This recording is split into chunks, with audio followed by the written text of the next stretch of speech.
आपल्यासोबत शिवसेनेचे खासदार मिलिंद देवरा आहेत।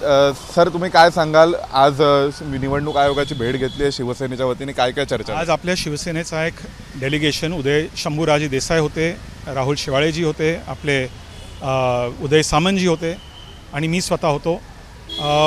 एकनाथ शिंदेजी आणि शिवसेनाच्या वतीने मी सर्वप्रथम इलेक्शन कमिशन ऑफ इंडियाचा मी आभार व्यक्त करतो की इलेक्शन कमिशन ऑफ इंडियानी प्रत्येक राजकीय पक्षाला दिल्लीमध्ये चर्चा करण्यासाठी, त्यांचा फीडबॅक घेण्यासाठी बोलवले आहे।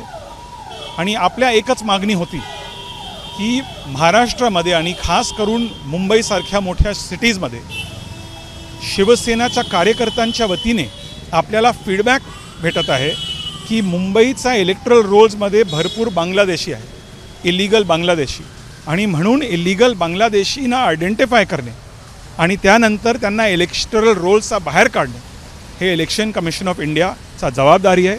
हीच आपली मागणी होती आणि मला पूर्ण खात्री आहे की इलेक्शन कमिशन ऑफ इंडिया असो की महाराष्ट्र इलेक्शन कमिशन असो, शिवसेनासारख्या रिजनल पार्टीज, नॅशनल पार्टीसोबत त्यांचा चर्चा कंटिन्यू होईल आणि इलेक्शन्स, भारत म्हणजे जगातील सर्वात मोठ्या लोकशाही आहे आणि भारताचे लोकशाहीला आणखी मजबूत बनवण्यासाठी, आणखी बळकट करण्यासाठी election commission of India, Maharashtra election commission आणि पक्षाचं संपर्क आणि कोऑर्डिनेशन व्हायला पाहिजे। सर, एक शेवटचा प्रश्न, बिहारमध्ये असं स्पेशल इंटेन्सिव्ह रिव्हिजन झालं, त्याला अपोजिशनने विरोध केलाय, तुम्हाला नाही वाटत मुंबईत तुम्ही तसंच केलं तर विरोधक?